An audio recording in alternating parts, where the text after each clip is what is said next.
Mick, a 12-year-old boy, lives in the hometown of the song god, Coco. He is deeply passionate about music and dreams of one day becoming a famous musician, like the song god himself. However, Mick's great-grandmother had long established a family rule. No one in their household is allowed to touch music. This rule stemmed from Mick's great-grandfather abandoning his wife and children to pursue his own musical dreams. Over the years, generations of the family have come to view music as a curse. Despite facing opposition from his family, Mick refuses to give up on his musical aspirations. Tonight, he has an opportunity, as the Song God Square is hosting a music competition. 2 years of secretly studying Coco's videotapes, Mick has become a skilled guitarist. He grabs his guitar and prepares to sign up for the competition.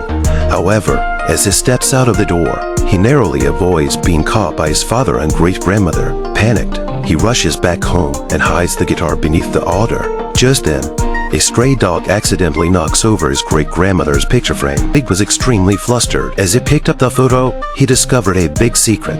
The guitar in the picture was actually the same one used by the song god. He instantly realized that the song god was his own grandfather. Excitedly, he climbed onto the roof to share the news with his family, hoping they wouldn't stop him anymore. However, his grandmother angrily threw his guitar to the ground. Heartbroken, Mick cried and ran out with his grandmother's photo. He arrived at the song god's tomb and climbed onto the stone coffin, carefully taking down the guitar. Looking at the song god's memorial, Mick poured out his heart, praying for his grandfather's blessing. As he spoke, he couldn't help but start playing the guitar, and to his surprise, flower petals began swirling around his feet. Mick was puzzled by this strange phenomenon. At that moment, a security guard discovered that the song god's guitar was missing. Terrified, Mick ran out of the tomb, but no one seemed to see him. In his haste, he stumbled and fell into a pit. Suddenly, someone reached out and pulled him up, but upon locking eyes, Mick was so frightened that he fled in panic, accidentally knocking over the person. He quickly apologized, only to realize that the person he had bumped into was his deceased grandfather. His grandfather led Mick to find his grandmother walking on a huge arch bridge.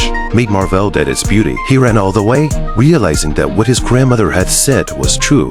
Their ancestors were still alive, residing in the world of souls. Mick was taken to the office, where he met his irritable grandmother, who was unable to cross the bridge tonight because Mick had taken her photo from the altar, and because Mick had stolen the guitar used by the song god during his lifetime. He too became cursed as a spirit. However, as long as he received the blessing of his family before sunrise, he could go back. Great-grandmother gave Mick her blessing to return safely and requested that he no longer touch music. Amidst the chrysanthemum's embrace, Mick returned to the real world. However, disregarding his grandmother's instructions, he once again took the guitar and prepared to perform at the square. As a result, he found himself back in the realm of the dead, much to the anger of great-grandmother. Mick felt it was unfair. Angry and frustrated, he ran out to seek blessings from other family members. He arrived at a dilapidated place, starkly different from the rest of the realm of the dead. Here, he met a man in a straw hat, who told him that those who lived here had no photos or altars. They were homeless souls, slowly forgotten by the living. The man in the straw hat sang a homesick song to a dying soul. After listening, the soul closed its eyes contentedly and dissipated into the endless night sky. The man in the straw had told Mick